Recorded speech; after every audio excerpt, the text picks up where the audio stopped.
তো ওই C shaped hyaline cartilaginous rings কি করে, ওই ক্ল্যাম্পের কাজ করে, ট্র্যাকিয়াকে তার নিজের পজিশনে হোল্ড করে রাখে, keeps the trachea upright, fixed and stops it from collapsing. Diaphragm, এই মেমব্রেনটার নাম হচ্ছে ডায়াফ্রাম, ঠিক আছে, লাংসের নিচে থাকে। এই ডায়াফ্রাম আমাদের ইনহেলেশন এবং এক্সহেলেশনে হেল্প করে, along with the intercostal muscles. আমাদের বডির যে থার্মাল হোমিওস্ট্যাসিস সেটা নষ্ট হয়ে যেত, সেটা নষ্ট হলে প্রচুর বায়োকেমিক্যাল রিয়াকশন উল্টোপাল্টা হবে, ঠিক আছে, কারণ আমাদের এনজাইমসগুলোর প্রত্যেকের একটা অপটিমাম টেম্পারেচার দরকার, তো সেই অপটিমাম টেম্পারেচারটা ডিসব্যালেন্স বা ডিসরাপ্টেড হয়ে যাবে।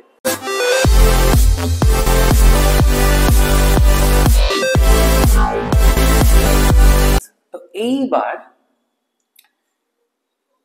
ফ্যারিংসটা এরকম নামছে, নেমে ফ্যারিংসটা দুদিকে ভাগ হচ্ছে,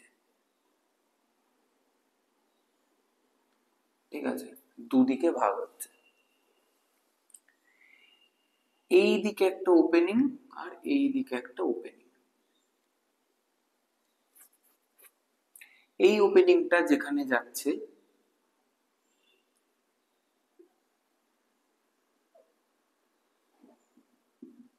এইটা হচ্ছে আমাদের ইসোফেগাস।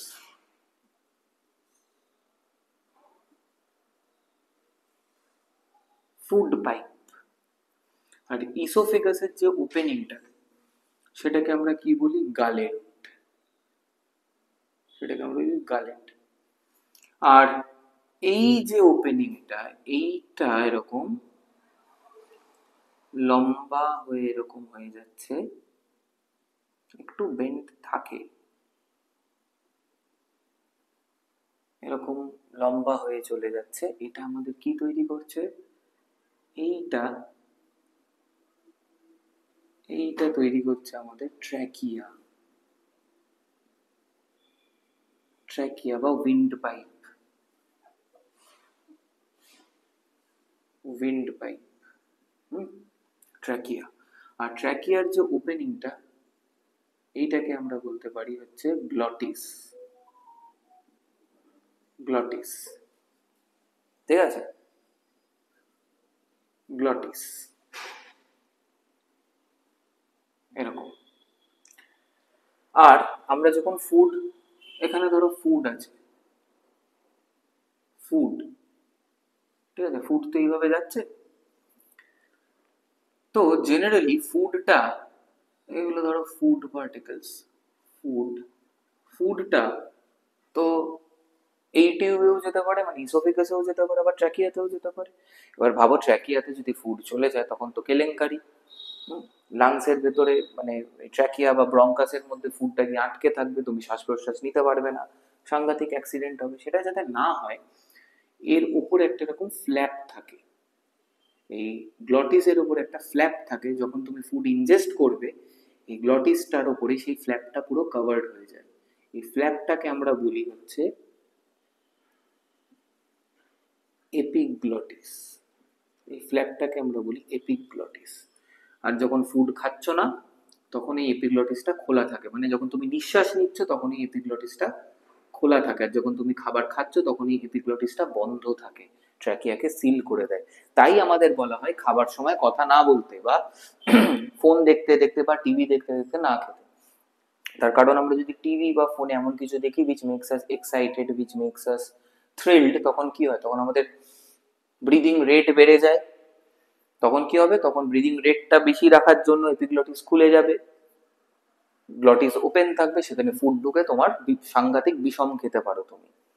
বা কথা বলতে বলতেও যখন তুমি খাবে তখন তোমাকে শ্বাস প্রশ্বাসের কাজও চালাতে হচ্ছে, খেতেও হচ্ছে, তখন এপিগ্লটিসটা খুলছে বন্ধ হচ্ছে, তো তখন ফুড কিছুটা ট্র্যাকিয়াতে চলে যেতেও পারে, চলে গেলেও যেতে পারে, ঠিক আছে। আর ঠিক এই ট্র্যাকিয়ার নিচেই এইখানটা আমাদের আছে ভয়েস বক্স, এই জায়গাটা হচ্ছে আমাদের ভয়েস বক্স বা ল্যারিংস, ভয়েস বক্স বা ল্যারিংস, ঠিক আছে, এরকম দেখতে হয় না ল্যারিংস অবশ্যই, বাট থাকে ল্যারিংস, ঠিক আছে। আর গোটা ট্র্যাকিয়াটা বলছি একটু পরে, ট্র্যাকিয়াটা এরকম নামছে, নেমে এরকম ভাগ হয়ে গেল, ভাগ হয়ে গেল। এই ভাগ হয়ে যাওয়াটাকে আমরা কি বলতে পারি? এক একটা ভাগকে আমরা বলতে পারি ব্রঙ্কাস, আর দুটো ভাগকে বলতে পারি ব্রঙ্কাই। এই ভাগ হয়ে কোথায় যাচ্ছে এরা? এরা যাচ্ছে দুটো লাংসে।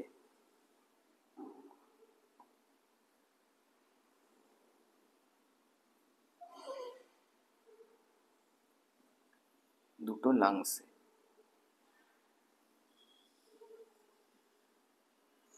আমি কিন্তু লাংসের শেপগুলো ইচ্ছা করেই এরকম এঁকেছি, ঠিক আছে? এটা হচ্ছে রাইট লাং, মানে ডান দিকের লাং, আর এটা হচ্ছে লেফট লাং, বাঁ দিকের লাং, ঠিক আছে? কেন এরকম আঁকলাম আমি পরে বলবো। তো এই লাংসের ভেতর ঢুকে এইগুলো, এই টিউবস গুলো আবার এরকম ভেঙে বিভিন্ন রকম ব্রাঞ্চ তৈরি করছে, ঠিক আছে?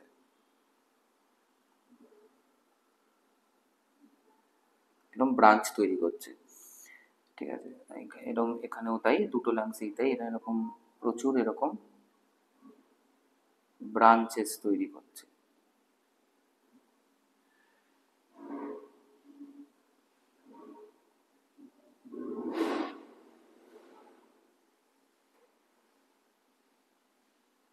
প্রচুর ব্রাঞ্চেস তৈরি করছে। এই ব্রাঞ্চেস গুলোকে আমরা বলতেই পারি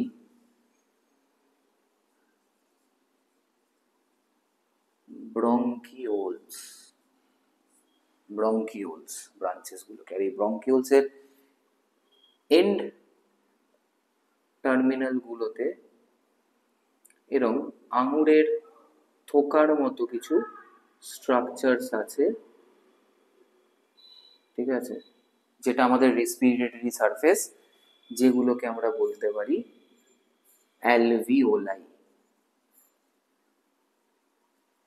অ্যালভিওলাই, ঠিক আছে? যেটাকে আমরা বলতে পারি অ্যালভিওলাই। এবার এই ট্র্যাকিয়ার উপরে এরকম সি শেপড কার্টিলেজিনাস রিংস থাকে, এগুলোতেও থাকে সি শেপড কার্টিলেজিনাস রিংস। এবার সি শেপড রিংস, ঠিক আছে, এগুলোকে আমরা বলতে পারি সি শেপড কার্টিলেজিনাস রিংস। এবার সি শেপড রিং কেন? দেখো, সি শেপ মানে কি? সি শেপ মানে এইরকম না, মানে এই জায়গাটা ইনকমপ্লিট থাকলো। এবার রিং বলতে আমরা বুঝি কি কমপ্লিট একটা সার্কেল, তাই তো? আমরা রিং বলতে বুঝি এরকম, এটা সি শেপ রিং এইরকম। যেমন ধরো আমার হাতের এই ঘড়িটা, এটা আমার হাতের পুরো গোল করেই আছে, তাই না? আমার হাতের ডরসাল সারফেসেও আছে, আমার হাতের ভেন্ট্রাল সারফেসেও আছে, রাইট? ডরসাল, ভেন্ট্রাল, আপার, লোয়ার, দুটো সারফেসেই ঘড়িটা এরকম রিং এর মতো করে আছে। বাট ট্র্যাকিয়াতে কি থাকে? সামনের দিকটা এরকম থাকে রিং এর মতো, বাট পিছন দিকটা এরকম ফাঁকা থাকে, খোলা থাকে। ওয়াই? দেখো, ট্র্যাকিয়ার ঠিক পেছনেই কে আছে? ট্র্যাকিয়ার ঠিক পেছনেই কে আছে? ইসোফেগাস। তো ভাবো এখানে ফুড ঢুকলো, ঠিক আছে? তো ফুড যখন ঢুকলো এখানে, ধরো এরকম একটা ফুড পার্টিকেল ঢুকলো, তো এর কারণে ইসোফেগাসটা এরকম ফুলে যায়, ঠিক আছে? এরকম ফুলে যায়। যদি ক্লোজড রিং থাকতো, ক্লোজড কার্টিলেজিনাস রিং থাকতো ট্র্যাকিয়ার আশেপাশে, তখন কি হতো? এরকম ট্র্যাকিয়ার রিং এরকম আছে পুরো ক্লোজড, ইসোফেগাসটা পুরোপুরি এরকম খুলতে পারতো না, চওড়া হতে পারতো না, তখন খাবারটা গিলতে পারতো না, সোয়ালো করতে পারতো না, পেরিস্টলসিসে প্রবলেম হতো। বাট সিন্স যেহেতু পেছনের দিকটা এরকম খোলা, তো ট্র্যাকিয়ার এই সাইডটা কি?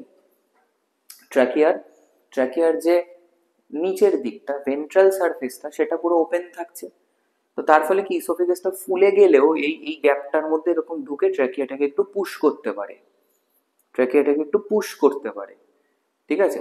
ইসোফেগাসটার এক্সটেন্ড হওয়ার জায়গা আছে, ট্র্যাকিয়াটাকে একটু পুশ করতে পারে, করে পেরিস্টালসিস হয়ে খাওয়াটাকে নামিয়ে দিতে পারে।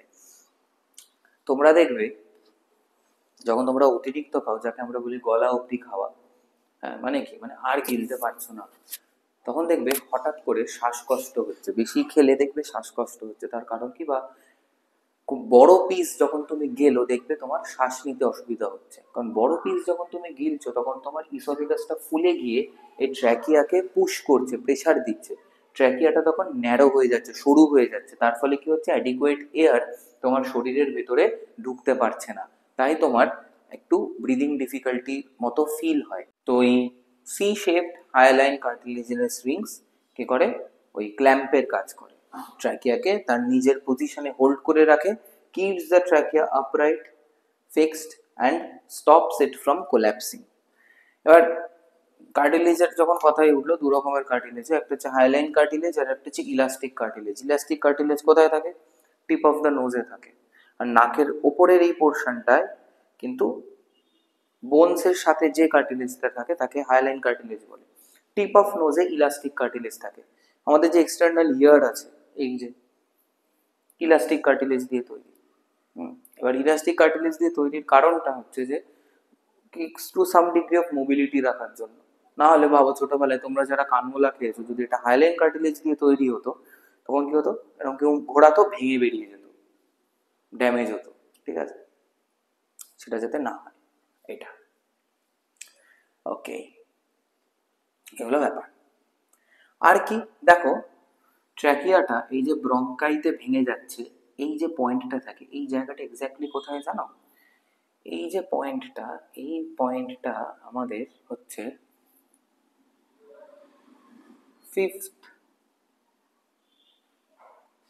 ফিফথ সার্ভাইকাল ভার্টিব্রা যেখানটা আছে, আমাদের ফিফথ সার্ভাইকাল ভার্টিব্রা যেখানটা আছে, ঠিক সেই পয়েন্টটা থেকেই আমাদের ট্র্যাকিয়াটা ভেঙে গিয়ে দুটো ব্রঙ্কাই তৈরি করছে। ফিফথ সার্ভাইকাল ভার্টিব্রা মানে দেখো এইখানেই হচ্ছে inter relationship with other chapters. আমাদের স্পাইনাল কর্ড কিসের মধ্যে আছে, ভার্টিব্রাল কলামের মধ্যে আছে, ঠিক আছে। এই ওপরের পোর্শনটাকে আমরা বলি কি,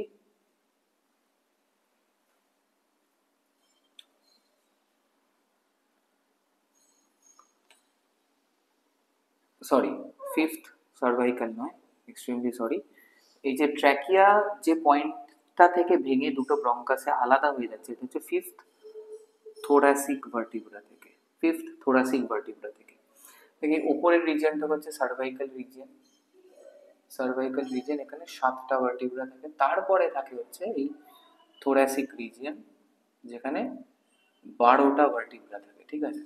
এই T1, T2, T3, T4, T5, ঠিক আছে, এটা 1 2 3 4 5, এই যে T5 এই রিজিয়নটার এইখানটা থেকেই আর কি এই ট্র্যাকিয়াটা ভেঙে দুদিকে এরকম বেরিয়ে যাচ্ছে দুটো ব্রঙ্কাসে, ঠিক আছে। সো ফিফথ থোরাসিক ভার্টিব্রা যেখানটা আছে, ফিফথ থোরাসিক ভার্টিব্রার রিজিয়ন থেকেই আমাদের ট্র্যাকিয়াটা ভেঙে দুটো ব্রঙ্কাইতে ডিভাইড হয়ে যাচ্ছে, রাইট।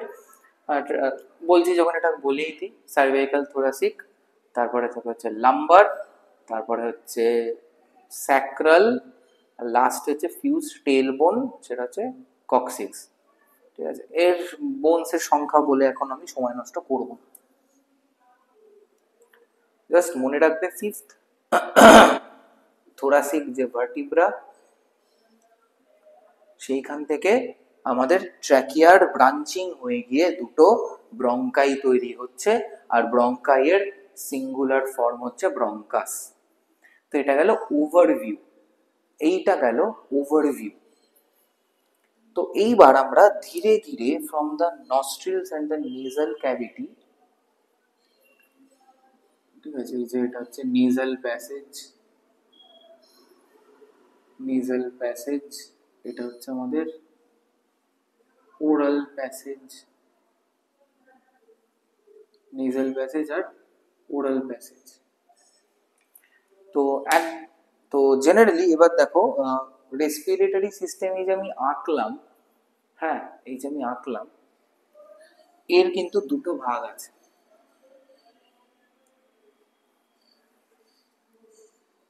দুটো পার্ট আছে। এতটাও বড় করে লিখবো না।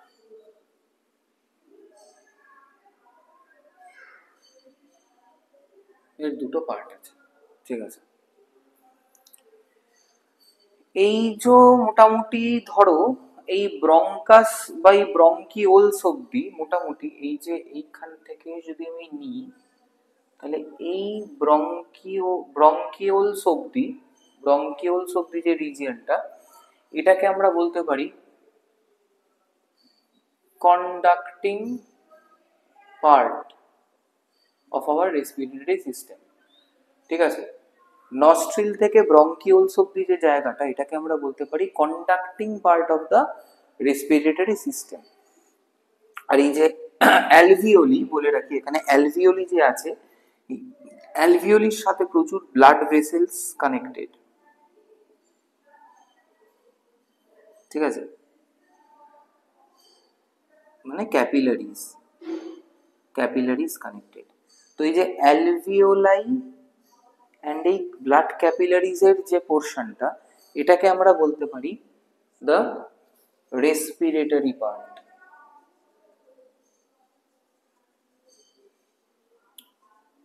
রেসপিরেটরি পার্ট কারণ কি, এই কন্ডাক্টিং পার্টে কোন রকম গ্যাসিয়াস এক্সচেঞ্জ হয় না, জাস্ট কন্ডাকশন বা ট্রান্সমিশন অফ দ্য এয়ার হয়, ঠিক আছে। Conduction and transmission of the এয়ারই শুধু হয়, কিন্তু এই অ্যালভিওলাই এবং এই ক্যাপিলারিজে অ্যাকচুয়াল গ্যাসিয়াস এক্সচেঞ্জটা হয়, এবং এই গ্যাসিয়াস এক্সচেঞ্জটাই কিন্তু ফার্স্ট পার্ট বা first chapter of cellular respiration. তাই অ্যালভিওলাই অ্যান্ড ব্লাড ক্যাপিলারিজকে আমরা বলতে পারি রেসপিরেটরি পার্ট। তাহলে হিউম্যান রেসপিরেটরি সিস্টেমকে আমরা ব্রডলি দুটো ভাগে ভাগ করতে পারি। একটা হচ্ছে কন্ডাক্টিং পার্ট, যাতে কি আছে, নস্ট্রিলস যেটা নোজের মধ্যে আছে, মাউথ, ফ্যারিংস যেটা common passage of air and food, glottis that is the opening of our trachea, epiglottis একটা মাস্কুলার ফ্ল্যাপ যেটা গ্লটিসকে কভার করে, তারপরে হচ্ছে ট্র্যাকিয়া, এপিগ্লটিসের নিচে থেকে আবার ল্যারিংস যাকে আমরা বলি ভয়েস বক্স।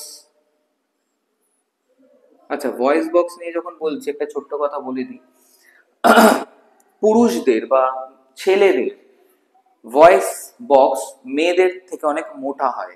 ছোটবেলায় দুজনেরই ভয়েস বক্সের থিকনেস মানে ওয়ালের থিকনেস মোটামুটি সেম থাকে, বাট আফটার পিউবার্টি ছেলেদের শরীরে টেস্টোস্টেরন প্রডিউস হয় অনেক বেশি পরিমাণে মেয়েদের তুলনায়। তো সেইখানে কি হচ্ছে, এই ল্যারিংসের ওয়ালটা অনেক মোটা হয়ে যাচ্ছে। তো সেই কারণে ছেলেদের অনেক লো পিচড ভয়েস হয়, হেভি লো পিচড ভয়েস হয়, ঠিক আছে। আর মহিলাদের যেহেতু টেস্টোস্টেরন অতীব অল্প পরিমাণে শরীরে তৈরি হয়, তো সেই জন্য ওদের ভয়েস বক্সটা অনেক পাতলা হয়, wall of the larynx is much thinner in women.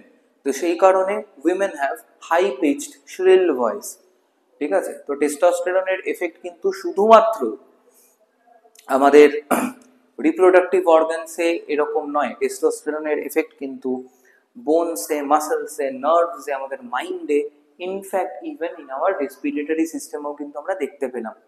যদিও ভয়েস বক্সের রোগা হওয়া মানে থিন ওয়ার্ল্ড ভয়েস বক্স যেটা কিনা ফিমেলসে আছে, বা মেলসদের থিক ওয়ার্ল্ড ভয়েস বক্স, এর উপরে কিন্তু রেসপিরেশনের কোনো ব্যাপার নেই, কন্ডাকশন অফ এয়ারের সাথে এর কোনো সম্পর্ক নেই, বাট স্টিল বলে দিলাম যাতে তোমাদের মাথায় থাকে এই জিনিসটা, ঠিক আছে। Larynx is over voice box. টেস্টোস্টেরনের প্রভাব কিন্তু এই ল্যারিংসের ওপর আছে, যে কারণে পুরুষ এবং মহিলা দুজনের গলার স্বর আলাদা রকমের হয়। তারপরেই আমরা এই ল্যারিংস থেকে আস্তে আস্তে আমরা দেখতে পাচ্ছি কার্টিলেজিনাস রিংস থাকে, শুরু হয়ে গেছে এখান থেকেই মোটামুটি, ঠিক আছে, কার্টিলেজিনাস রিংস আছে। তারপরে এই যে C shaped hyaline cartilaginous rings থাকে ট্র্যাকিয়াকে সাপোর্ট দেওয়ার জন্য। ট্র্যাকিয়া ফিফথ থোরাসিক ভার্টিব্রা যেখানে আছে সেখান থেকে দুটো ভাগে ভাগ হয়ে দুটো ব্রঙ্কাই তৈরি করছে, ঠিক আছে, দুটো ব্রঙ্কাই তৈরি করছে, and each bronchus enters the respective right lung and left lung, ঠিক আছে, রাইট ব্রঙ্কাস রাইট লাং এ ঢুকবে, লেফট ব্রঙ্কাস লেফট লাং এ ঢুকবে। লাংসের ভেতর গিয়ে কি হচ্ছে, লাংসের ভেতর গিয়ে ব্রঙ্কাই গুলো ভেঙে যাচ্ছে, ভেঙে গিয়ে ব্রঙ্কিওলস তৈরি করছে, এবং ব্রঙ্কিওলসের একদম এন্ড টার্মিনালে আছে কিছু sac like structure, thin walled sac like structure, পাতলা দেওয়াল বা পাতলা পর্দা বিশিষ্ট একটা স্যাক বা থলের মতো কিছু স্ট্রাকচারস আছে যাদের আমরা অ্যালভিওলাই বলছি, যেটা কিনা আমরা যারা ম্যামলস তাদের এটা হচ্ছে প্রাইমারি রেসপিরেটরি সারফেস অ্যান্ড অ্যালভিওলাইয়ের সাথে অ্যাসোসিয়েটেড থাকে আর্টেরিওলস অ্যান্ড ভেনিউলস, যাদের আমরা একসাথে ব্লাড ক্যাপিলারিজ বলতে পারি। আচ্ছা, এই অবধি তো গেল। আর এই লাংসের নিচে এইখান বরাবর একটা এরকম একটা মেমব্রেন থাকে। এই মেমব্রেনটার নাম তোমরা অনেকেই হয়তো জানো, এই মেমব্রেনটার নাম হচ্ছে ডায়াফ্রাম।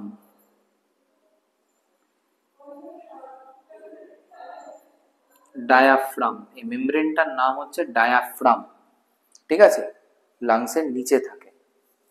এই ডায়াফ্রাম আমাদের ইনহেলেশন এবং এক্সহেলেশনে হেল্প করে along with the intercostal muscles, সেটাতে আমরা পরের ক্লাসে আসবো, মেকানিজম অফ ইন্সপিরেশন বা ইনহেলেশন অ্যান্ড এক্সহেলেশন যেটা, সেটা আমরা নেক্সট ক্লাসে ইন ডিটেলসে আলোচনা করব। বাট এই ডায়াফ্রাম আর ইন্টারকোস্টাল মাসেলস মানে কি দেখো, এই যে লাংস আছে এদের মাঝখানে কে থাকে, এদের মাঝখানে থাকে হচ্ছে এই রাফ, আমি জাস্ট বোঝানোর জন্য তোমাদের বলছি, এই দুটো লাংসের মাঝখানে থাকে হচ্ছে হার্ট, দুটো লাংসের মাঝখানে থাকে হচ্ছে হার্ট। তো এই হার্ট এবং লাংকে কে এনক্লোজ করে থাকে, রিব কেজ, এনক্লোজ কে করে থাকে, রিব কেজ। আর এই সামনে থাকে আমাদের স্টারনাম বা ব্রেস্ট বোন। তো ব্রেস্ট বোন অ্যান্ড রিব কেজ এই লাং এবং হার্টকে কি করে, এনক্লোজ করে রাখে। আর রিব কেজের মাঝখানে মানে দুটো রিবস, ধরো এই একটা রিব এই একটা রিব, আমার দুটো হাত যদি দুটো রিবস হয়, তো এই দুটো রিবস এর মাঝখানে মাসেল আছে, মাসেল দিয়ে এই রিব গুলো কানেক্টেড, যার ফলে রিব গুলো মুভ করতে পারে যখন আমরা শ্বাস প্রশ্বাস নিই, ঠিক আছে। তো আমাদের প্রশ্বাস মানে শ্বাস গ্রহণের সময় এবং নিঃশ্বাস মানে শ্বাস ত্যাগের সময় এই মাসেলটা কন্ট্রাক্ট এক্সপ্যান্ড করে। এই যে দুটো রিবের মাঝখানে যে কানেক্টিং মাসেলসটা আছে এটার নাম হচ্ছে ইন্টারকস্টাল মাসেলস, এটার নাম হচ্ছে ইন্টারকস্টাল মাসেলস। তো এই diaphragm along with intercostal muscles helps us to breathe in and breathe out। আর একটা জিনিস মনে রাখবে, এই যে ডায়াফ্রাম বলে যে স্ট্রাকচারটা আছে, এই যে ডায়াফ্রাম স্টার মার্ক করে দিলাম, ডায়াফ্রাম কিন্তু present only in mammals, present only in mammals, present only in mammals। স্তন্যপায়ী প্রাণী যেমন হাতি, গন্ডার, মানুষ, বাঘ, সিংহ ইত্যাদি শুধু এদেরই ডায়াফ্রাম আছে। এছাড়া পাখি, সরীসৃপ, উভচর মানে অ্যামফিবিয়ান, রেপটাইলস, বার্ডস এদের কারুরই কিন্তু ডায়াফ্রাম নেই। বাকি অ্যানিমালসদের মানে অ্যাপার্ট ফ্রম ম্যামলস সবারই কিন্তু ট্র্যাকিয়া, ব্রঙ্কাই, লাংস, অ্যালভিওলাই সব আছে, ডায়াফ্রাম নেই, ডায়াফ্রামটা ওদের নেই। ডায়াফ্রাম কিন্তু অনলি ম্যামলসে আছে, present only in mammals diaphragm. তো এইটাও কিন্তু জিজ্ঞেস করতে পারে which is না বলে এরকম ভাবে প্রশ্ন দিতে পারে, নেম আ স্ট্রাকচার বা which of the following structure is present only in mammals বলে চারটে অপশন যদি দেওয়া থাকে তার মধ্যে যদি ডায়াফ্রাম দেখো, আনসার কিন্তু ডায়াফ্রাম হবে, ঠিক আছে। তো ডায়াফ্রাম এই যে মেমব্রেনটা ডায়াফ্রাম, ঠিক আছে, এটাকে আমরা সোলার প্লেক্সাসও বলি। এই সোলার প্লেক্সাস বা ডায়াফ্রাম কিন্তু শুধুমাত্রই ম্যামলসে প্রেজেন্ট, ঠিক আছে। তো যদিও এই ডায়াফ্রামটা আমাদের কন্ডাক্টিং পার্ট বা রেসপিরেটরি পার্ট কোনোটার মধ্যেই পড়ছে না, বাট বলে দিলাম স্টিল। আচ্ছা, তো কন্ডাক্টিং পার্টের ব্রঙ্কিওলস অব্দি এলো, তারপরে অ্যালভিওলি আর ক্যাপিলারিজ নিয়ে আমাদের হচ্ছে, যেটা আমাদের অ্যাকচুয়ালি রেসপিরেটরি সারফেস, সেটা হচ্ছে আমাদের রেসপিরেটরি পার্ট। তো চলো এবার আমরা ধীরে ধীরে ইন ডিটেলস এই আপার portion of the conducting part, middle portion of the conducting part and end portion of the conducting part, তারপরে রেসপিরেটরি পার্ট ধরে ধরে আলোচনা করব।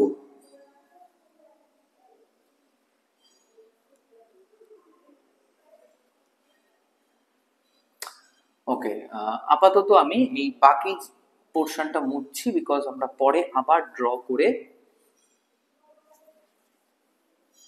বোঝাবো। we will definitely explain.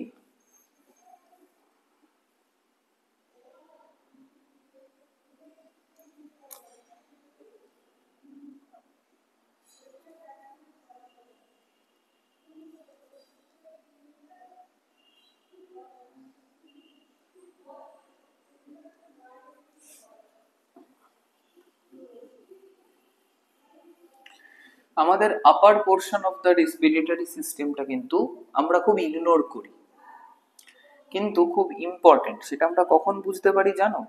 যখন আমাদের সর্দি কাশি জ্বর হয়, তখন নাকটা একটু বন্ধ হয়ে গেলে, গলাটা একটু ব্যথা ব্যথা করলে আমরা কিন্তু স্পষ্টভাবে ফিল করি যে হ্যাঁ, আমার শরীরের এই অংশটাও ভীষণ ভীষণ ইম্পর্টেন্ট আমার জন্য। তো চলো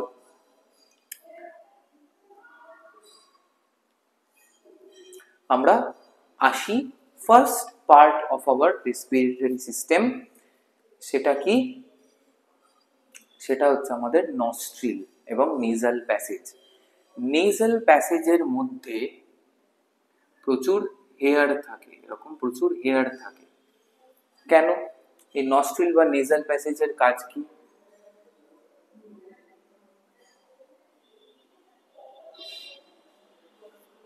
ফার্স্টে হচ্ছে কি, ইট ফিল্টার্স দ্য এয়ার। কি করে? দেখো, নেজাল প্যাসেজের মধ্যে কি থাকে? হেয়ার থাকে, আর কি থাকে? মিউকাস থাকে।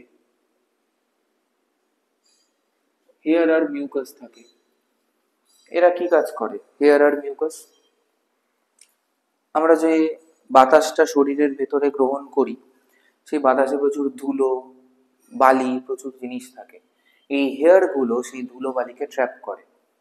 আরো ফাইন যেগুলো সাসপেন্ডেড পার্টিকুলেট ম্যাটার্স থাকে, যাকে আমরা এসপিএম বলি, সেই সমস্ত ফাইন যে পলিউটেন্ট গুলো আছে বা ইম্পিউরিটিস গুলো আছে, যেগুলো আমাদের লাংসে গেলে ভীষণ ক্ষতিকারক, সেগুলো এই মিউকাসে ট্র্যাপড হয়ে যায়। ঠিক আছে?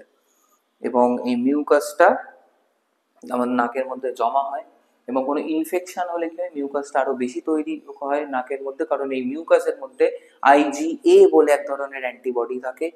তো তাতে কি হয়, আমাদের কিছুটা ইমিউন ফাংশনও এই মিউকাস প্রোভাইড করে, এবং বেশি সর্দি কাশির সময় কি হয়, মিউকাসটা বেশি বেশি তৈরি হয়, সেটা আমাদের বডি থেকে আমরা এলিমিনেট করতে তখন আমরা বাধ্য হই। ঠিক আছে? আর নর্মাল টাইমে মিউকাস থাকে trapping the dust and dirt of the air. নাক খুঁটতে বারণ কেন করা হয়? তার কারণ হচ্ছে মিউকাস লাইনিংটা ভীষণ পাতলা।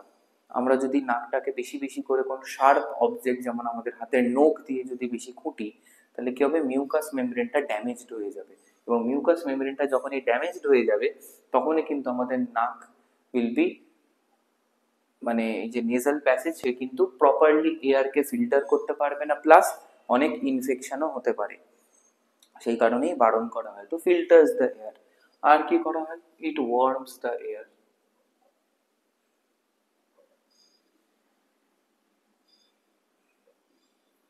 ধরো ঠান্ডার সময় যখন বাইরের বাতাস, বা এমনি সময়ও যখন বাইরের বাতাস প্রবাহিত হয়, বছরের বেশিরভাগ সময় আমাদের বডি টেম্পারেচার কত? 37 ডিগ্রি সেলসিয়াস, তাই তো?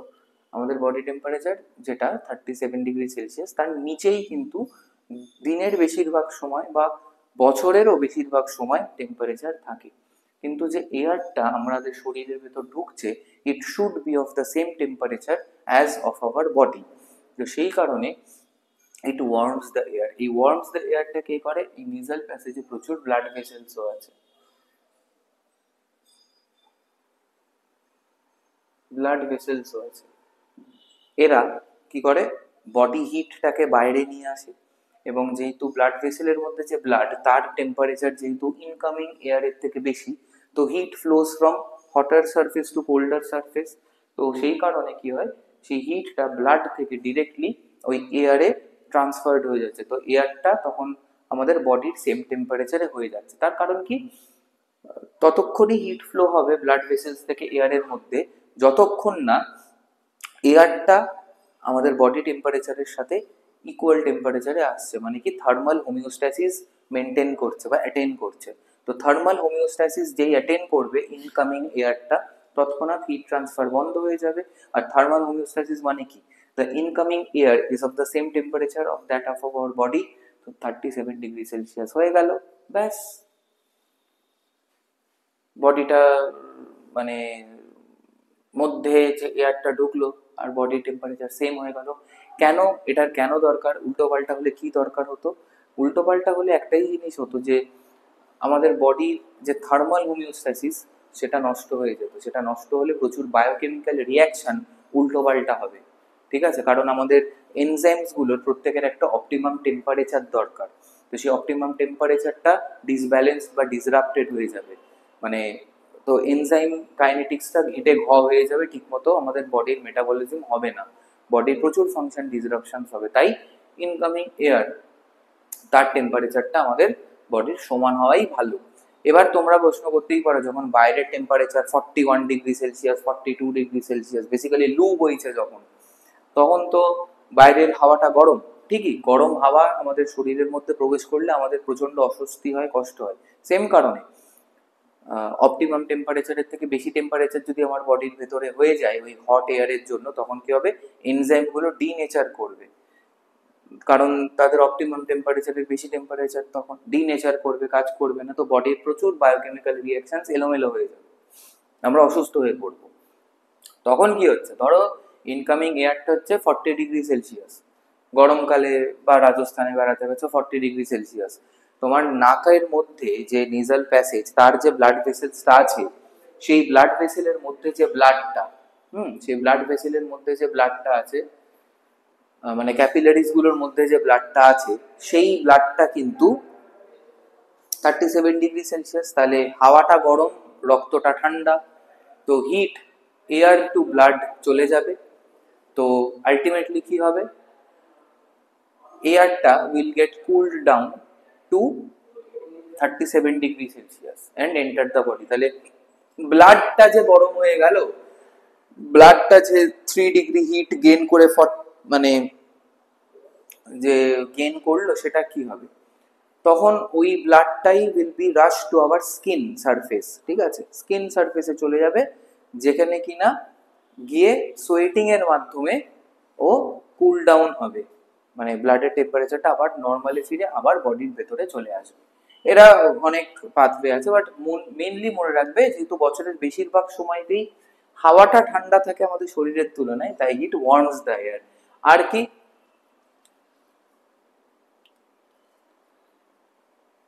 হিউমিডিফাইজ দ্য এয়ার, মানে এয়ারটা বেশি ড্রাই হলে তাকে ময়েশ্চার দেয়, তাকে ময়েস্ট করায়, ঠিক আছে? ময়েস্ট করে। দেখবে শুকনো বাতাস আমাদের নাক গলা সব শুকিয়ে দেয়, কথা বলতে কষ্ট হয়, ঢোক গিলতে কষ্ট হয়, এবং এই মিউকাসটাও শুকিয়ে যায়, ড্রাই হয়ে যায়। এবং এই ড্রাই মিউকাসটা তখন কি হয়? ক্রাস্ট হয়ে ভেঙে ভেঙে বেরিয়ে আসে। তো আমাদের মিউকাস লাইনিং এর ক্ষতি হয় নেজাল প্যাসেজের। তো সেটা যাতে না হয়, তাই কি করে? ইট হিউমিডিফাইজ দ্য এয়ার। কে করে? এই নেজাল প্যাসেজের মধ্যে তিনটে এরকম, মানে দুটো হাড় আছে, ঠিক আছে? এবং তারা তিনখানা এরকম চেম্বার তৈরি করে, 1 2 3, 3 রকম এরকম চেম্বার তৈরি করে। এই তিনটেকে বলা হয়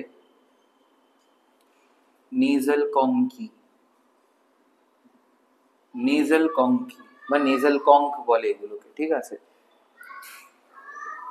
তো এই যে নেজাল কঙ্কি আছে, এই নেজাল কঙ্কিরা কি করে? এখান দিয়ে যখন এয়ারটা এরকম পাস করে, এরা একে ময়েশ্চার বা H2O প্রোভাইড করে, নিয়ে হিউমিডিফাই করে এয়ারটাকে। এটা তোমাদের সিলেবাসে নেই, বাট তাও জাস্ট বলে দিলাম স্ট্রাকচারটা, মনে রাখবে নেজাল কনক্যাভ, ঠিক আছে। It humidifies the air. আর হিউমিড এয়ার হলে সুবিধা হয় গ্যাসিয়াস এক্সচেঞ্জের, তাই।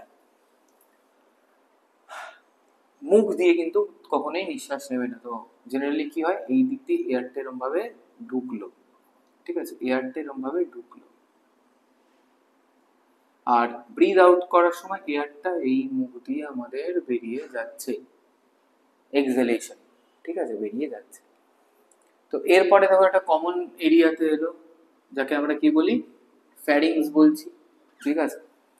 তারপরে এই ময়েস্ট হিউমিড এয়ারটা কোথায় যাবে, গ্লটিস ক্রস করে ট্র্যাকিয়াতে, এবং তারপরে লাংসে। এই গেল আপার রেসপিরেটরি সিস্টেম।